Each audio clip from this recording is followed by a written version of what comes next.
বন্ধুরা নমস্কার। রাহুল গান্ধী আজকে হাইড্রোজেন বোমা না ফাটালেও যে বোমা তিনি ফাটিয়ে দিয়েছেন সেটা স্বাধীনতার ৭৮ বছরেও ভারতবর্ষের রাজনীতিতে কখনো দেখা যায়নি। আজকে দেশের লোকসভার বিরোধী দলনেতা দেশের প্রধান নির্বাচন কমিশনারের নাম উল্লেখ করে স্ক্রিনে তার ছবি দেখিয়ে তার বিরুদ্ধে ভোট চুরির অভিযোগ এনেছেন এবং তাকে ৭ দিনের সময় বেঁধে দিয়েছেন যাতে তিনি ৭ দিনের মধ্যে সিআইডিকে যারা ভোট চুরি করেছে তাদের ডিটেলস মানে ভোট চুরি সংক্রান্ত ডিটেলস সরবরাহ করার জন্য।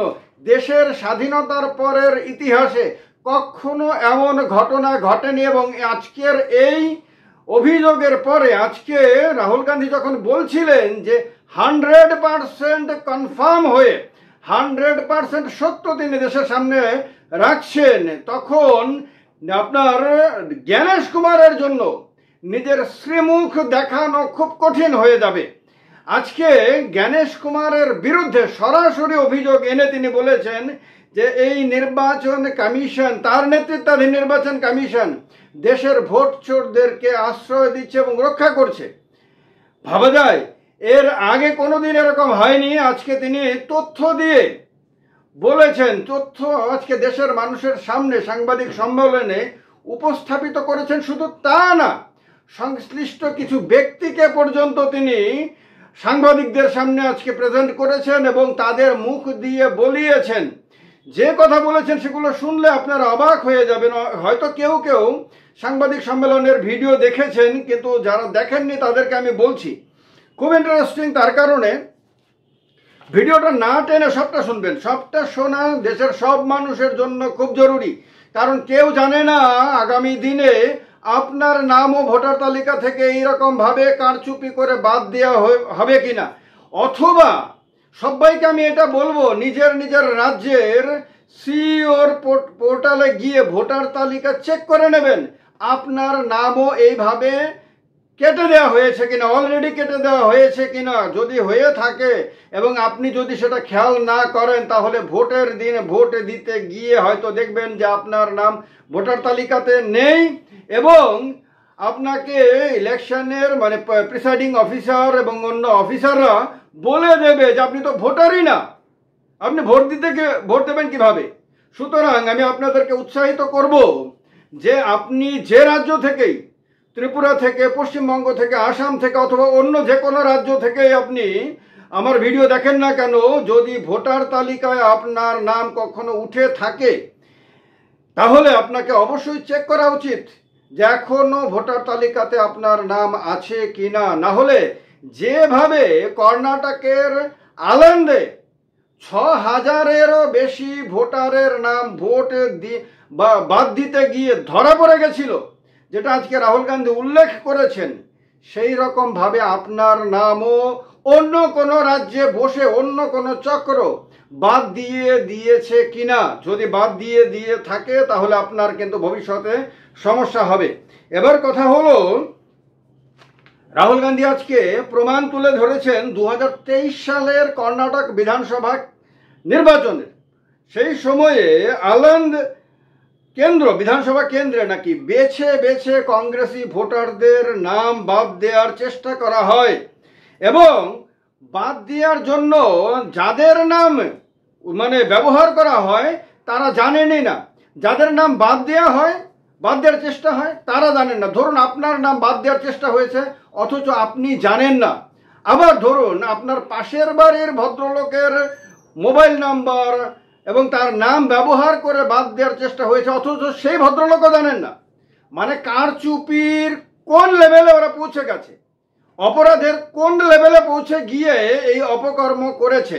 এবং রাহুল গান্ধী বলেছেন এইটা প্রাথমিকভাবে তদন্তে ধরা পড়েছে যে এই যে চেষ্টাটা হয়েছে কর্ণাটকের ভোটারদের নাম বাদ দেওয়ার চেষ্টা অন্য কোনো রাজ্যে বসে অন্য কোনো ডিভাইসে কর্ণাটকের কোনো মানুষের নাম ব্যবহার করে করা হয়েছে, সফটওয়্যার ব্যবহার করে।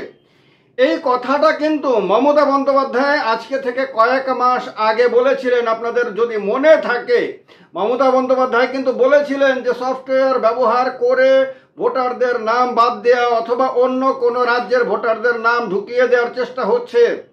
এবার রাহুল গান্ধী তার প্রমাণ তুলে ধরেছেন এবং তিনি বলেছেন আনন্দে একজন বিএলও নাকি প্রথম ধরেছিলেন। বিএলওর কাছে তার কাকা অভিযোগ করে যে কাকার নাম ভোটার তালিকা থেকে বাদ দেওয়া হয়েছে। তখন বিএলও সেটা নিয়ে প্রাথমিকভাবে তদন্ত করে দেখতে পান যে কাকার প্রতিবেশীর নামে মানে প্রতিবেশীর অভিযোগের বা অ্যাপ্লিকেশনের ভিত্তিতে তার কাকার নাম বাদ দিয়ে দেওয়া হয়েছে। তখন তিনি সেই প্রতিবেশীকে গিয়ে জিজ্ঞেস করেন যে আপনি কেন আমার কাকার নামটা বাদ দিলেন? তখন প্রতিবেশী তো আকাশ থেকে বললেন তিনি জানেনই না। তিনি বললেন আমি জানি না তো, আমার নাম তো আমি এরকমভাবে আমি করিনি কিছু। তখন তদন্ত শুরু হয়, এই অভিযোগ নির্বাচন কমিশনে যায় এবং এইরকমভাবে ৬,০০০-এরও বেশি ভোটারের নাম বাদ দেওয়ার চেষ্টা হয় একটা বিধানসভা কেন্দ্রে। তখন নির্বাচন কমিশন প্রাথমিক তদন্তের ভিত্তিতে তাড়াতাড়ি আপনার এটাকে আটকে দেয়। তার কারণে ওই ভোটারদের নাম থেকে যায়। যদি এটা ধরা না পড়তো, যদি ওই ব্যক্তির অভিযোগের ভিত্তিতে বিএলও যদি প্রাথমিক তদন্ত না করত, তাহলে কিন্তু ওই ভোটারদের নাম একেবারেই ডিলিট হয়ে যায়। কিন্তু দেখেন, চোর চুরি করতে গিয়ে একটা হলেও প্রমাণ ছেড়ে যায়। তো এখানেও তারা কিছু কিছু প্রমাণ ছেড়ে গেছে এবং সেই প্রমাণের ভিত্তিতে তাদের চুরিটা ধরা পড়ে যায়। এবং কর্ণাটকে এরপরে কি হয়, ইলেকশন কমিশন সিআইডি মানে করে, পুলিশে এফআইআর করে এই যে চুরির ঘটনাটা। এবার কর্ণাটকে সরকার বদল হয়, নতুন সরকার আসে, কর্ণাটকে কংগ্রেসের সরকার গঠিত হয়, বিজেপি সরকার চলে যায়। নতুন সরকার আপনার সেই এফআইআর ভিত্তিতে সিআইডি তদন্ত শুরু করে। সিআইডি নাকি গত 18 মাসে 18 বার আপনার ইলেকশন কমিশনকে চিঠি লিখে তার কাছ থেকে কিছু তথ্য জানতে চায় তদন্তের স্বার্থে। সিআইডি তদন্ত করলে সে তো তদন্তের স্বার্থে বিভিন্ন তথ্য জানতে চাইবে, কোনো নাগরিকের কাছেও জানতে চাইতে পারে, কোনো সরকারের কাছেও জানতে চাইতে পারে, কোনো এনজিওর কাছেও জানতে চাইতে পারে। সে যখন তদন্তের জন্য এই তথ্যগুলো জানতে চায়, যেমন যে ডিভাইস ব্যবহার করা হয়েছে সেই ডিভাইসের আইপি অ্যাড্রেস এবং এই সংক্রান্ত তো সমস্ত তথ্য জানতে চেয়েছে, ইলেকশন কমিশন আজকে পর্যন্ত সেই তথ্য সিআইডিকে, কর্ণাটকের সিআইডিকে দেয়নি। আপনারা ভাবতে পারেন, তদন্ত দেশের একটি সংস্থা, সরকারি সংস্থা তদন্ত করছে, সেই সংস্থাকে সাহায্য করা তদন্তে এটা দেশের সব মানুষের দায়িত্বের মধ্যে পড়ে, সব প্রতিষ্ঠানের দায়িত্বের মধ্যে পড়ে। নির্বাচন কমিশনেরও এটা দায়িত্বের মধ্যে পড়ে, কারণ নির্বাচন কমিশন দেশের আইনের ঊর্ধ্বে কোনো সংস্থা না। কিন্তু সে এই তথ্যগুলো সিআইডিকে দেয়নি। এর ফলে একেবারে স্বাভাবিকভাবেই রাহুল গান্ধী বলেছেন যে তার মানে Gyanesh Kumar, chief election commissioner, তিনি ভোট চোরদেরকে রক্ষা করছেন এবং 7 দিনের মধ্যে তাকে এই সমস্ত তথ্য কর্ণাটকের সিআইডিকে দিতে হবে, না হলে এটা ধরে নেওয়া হবে যে তিনি এর মধ্যে ইনভলভড এবং তিনি সত্যি সত্যি এই অপকর্মে জড়িত।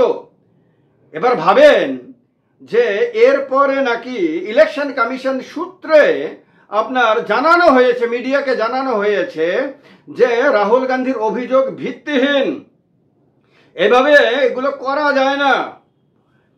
এখন ভাবেন, ইলেকশন কমিশন তার ব্যবস্থার কারণে ভোট চুরি করা যায় না বলে দাবি করছে, রাহুল গান্ধীর অভিযোগগুলোকে ভিত্তিহীন এবং ভুল বলছে। তাহলে দেশের কোনো পুলিশ বাহিনী, দেশের কোনো সরকার যদি বলে যে আমাদের দেশে আর্মি আছে, আমাদের দেশে এক গাদা প্যারামিলিটারি ফোর্স আছে, আমাদের রাজ্যে, আমাদের দেশে সবগুলো রাজ্যে পুলিশ আছে, তারপরে দেশের মধ্যে কোনো মানুষের খুন কিভাবে হবে, দেশের মধ্যে কোনো মানুষের ধর্ষণ কিভাবে হবে, দেশের মধ্যে কোনো মানুষের অপরাধ কিভাবে হবে, এগুলো হওয়া সম্ভবই না। যেমনভাবে ইলেকশন কমিশনের যুক্তি, এত ব্যবস্থা আছে তার মধ্যে এগুলি সম্ভবই না। তাহলে সরকারগুলো বলে দিতে পারে, তার মানে কেউ যদি খুন হয় তাহলে সে নিজেকে নিজে খুন করছে, ধরে নিতে হবে। কেউ যদি ধর্ষণের শিকার হয় তাহলে সে নিজেই নিজেকে ধর্ষণ করছে। না হলে দেশের মধ্যে পুলিশ বাহিনী আছে, কেউ কিভাবে এই সমস্ত অপকর্ম করবে? নির্বাচন কমিশন যেভাবে শাক দিয়ে মাছ ঢাকার চেষ্টা করছে, যেভাবে নিজের অপকর্ম, নিজের কারচুপি, নিজের অপরাধ প্রবণতাকে ঢেকে দেওয়ার চেষ্টা করছে, দেশের মানুষ কোনোভাবে এগুলোকে বিশ্বাস করবে না, বিশ্বাস করা সম্ভবই না। কারণ এই অভিযোগগুলোকে রাহুল গান্ধী 100% সত্য বলছেন এবং দেশের তিনি বিরোধী দলনেতা। যদি ইলেকশন কমিশন নিশ্চিন্ত হতো যে রাহুল গান্ধী মহাদেবপুরা বিধানসভা কেন্দ্র সম্বন্ধে যে কথাগুলো বলেছেন সেগুলো মিথ্যে বলেছেন, অন্যান্য সময়ে তিনি ইলেকশন কমিশন সম্বন্ধে যে কথাগুলো বলছেন সেই কথাগুলো তিনি মিথ্যে কথা বলছেন, তাহলে ইলেকশন কমিশনের প্রথম কাজ হতো রাহুল গান্ধীর বিরুদ্ধে তদন্ত করা এবং তদন্তে এটা প্রমাণিত হলে যে রাহুল গান্ধী মিথ্যা কথা বলছেন তাহলে পুলিশে এফআইআর করা এবং তার বিরুদ্ধে অ্যাকশন নেওয়া। সেই কাজটা করার দুঃসাহস দেশের নির্বাচন কমিশন দেখাতে পারেনি। নির্বাচন কমিশন সূত্র মারফত তথ্য লিক করছে মিডিয়ার সামনে, যেটা হতেই পারে না। ইলেকশন কমিশনের নিজের সামনে আসা উচিত। এবং মুখ্য নির্বাচন কমিশনার জ্ঞানেশ কুমার যখন মিডিয়াতে এসে মিডিয়ার সামনে প্রেস কনফারেন্স করে যখন তিনি বলছিলেন, তখন দেশের মানুষের সামনে পরিষ্কার হয়ে যায় যে এই লোকটার মনের মধ্যে চোর বসে রয়েছে, এই লোকটা মিথ্যে কথা বলছে এবং এই লোকটা নানান ধরনের দুর্নীতিকে আশ্রয় প্রশ্রয় দিচ্ছেন এবং ভোট চুরির যে অভিযোগগুলো, এই অভিযোগগুলোকে তিনি লুকোনোর চেষ্টা করছেন। এই লোকটার সততা নিয়ে আর নিঃসন্দেহ হওয়ার কোনো ব্যাপার নাই। এই লোকটার সততা নিয়ে প্রশ্ন থাকাটাই স্বাভাবিক, কারণ তিনি রাহুল গান্ধীর আসল অভিযোগের তদন্তের ব্যাপারে কোনো কথা বলেননি। রাহুল গান্ধীকে বারবার ক্ষমা চাইতে বলছেন, রাহুল গান্ধীকে বারবার এফিডেভিট দিতে বলছেন। এফিডেভিট দেওয়ার কোনো প্রশ্নই আসে না। রাহুল গান্ধীর মিথ্যা কথা বলার অধিকার রাহুল গান্ধীর নেই। দেশের প্রধানমন্ত্রীর যেমন নেই, দেশের বিরোধী দলনেতারও নেই। দেশের কোনো নাগরিকের, দেশের কোনো মানুষের বিরুদ্ধে মিথ্যে কথা বলার অধিকার নেই, কোনো প্রতিষ্ঠানের বিরুদ্ধে মিথ্যে কথা বলার অধিকার নাই। আর এটা ভোট চুরি মানে তো ভয়ঙ্কর অপরাধ, এটা তো রাষ্ট্রবিরোধী কাজ, রাষ্ট্রদ্রোহিতার মতন ভয়ঙ্কর অভিযোগ এটা। তো সুতরাং এই ধরনের অভিযোগ রাহুল গান্ধী তুলেছেন নিজের মনে হলো নিজের খামখেয়ালিভাবে তিনি তুলে দিয়েছেন, আর দেশের নির্বাচন কমিশনের বিরুদ্ধে কোনো ব্যবস্থা নেবে না, এটা হতেই পারে না। তো সুতরাং রাহুল গান্ধীর অভিযোগগুলো 100% সত্য বলে যদি কোনো নাগরিক ধরে নেন, তাহলে আমি নিশ্চিন্ত একজন সচেতন নাগরিক হিসেবে যে সেই নাগরিক কোনো ভুল করবেন না। তো সুতরাং আজকে যে বোমা রাহুল গান্ধী ফাটিয়েছেন, রাহুল গান্ধী নিজে বলেছেন এটা হাইড্রোজেন বোমা না, হাইড্রোজেন বোমা আসবে। অর্থাৎ এখনো পর্যন্ত আপনাদের অপেক্ষা করতে হবে যে আরো ভয়ঙ্কর কিছু রাহুল গান্ধী আগামী দিনে দেশের মানুষের সামনে তুলে ধরবেন, যেগুলো তুলে ধরার পরে হয়তো বিরাট বড় কোনো আপনার ঘটনা, মানে রাজনৈতিক ঘটনা আমাদের দেশে দেখা যাবে। অর্থাৎ বিরোধী দলগুলো হয়তো ময়দানেও নামতে পারে, অথবা দেশের মিডিয়াগুলো হয়তো সেগুলোকে ব্যাপকভাবে প্রচার করতে বাধ্য হবে এবং নির্বাচন কমিশনও হয়তো তখন তদন্ত করতে বাধ্য হবে। তো সুতরাং অনেক কিছু এখনো দেখার বাকি রয়েছে, এটা বোঝাই যায়।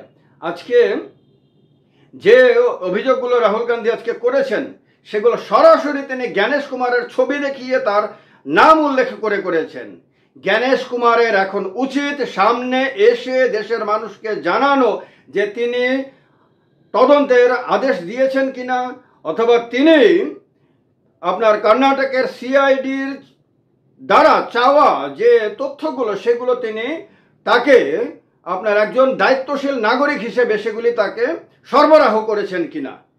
যদি সেটা না করেন তাহলে জ্ঞানেশ কুমার ভোট চুরিতে জড়িত প্রত্যক্ষ অথবা পরোক্ষভাবে, এটা দেশের মানুষ ধরে নিলে কোনো ধরনের অন্যায়, কোনো ধরনের ভুল হবে বলে একেবারে মনে করার কোনো ব্যাপার নেই।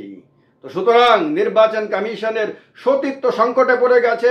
প্রথম পড়ে গেছিল রাহুল গান্ধীর অ্যাটম বোমা, রাজনৈতিক অ্যাটম বোমা বিস্ফোরণের মধ্য দিয়ে, এখন এই সতীত্ব আরো বেশি বেশি করে প্রশ্নাধীন হয়ে যাচ্ছে। কি মনে হয় ব্যাপারে আপনাদের মতামত অবশ্যই জানাবেন, স্বাধীনভাবে জানাবেন, কিন্তু দেশের সাংবিধানিক ব্যবস্থার মধ্যে থেকে। ভিডিওটা ভালো লেগে থাকলে লাইক করে দিয়ে শেয়ার করে দেবেন। ভালো থাকবেন। জয় হিন্দ, বন্দে মাতরম।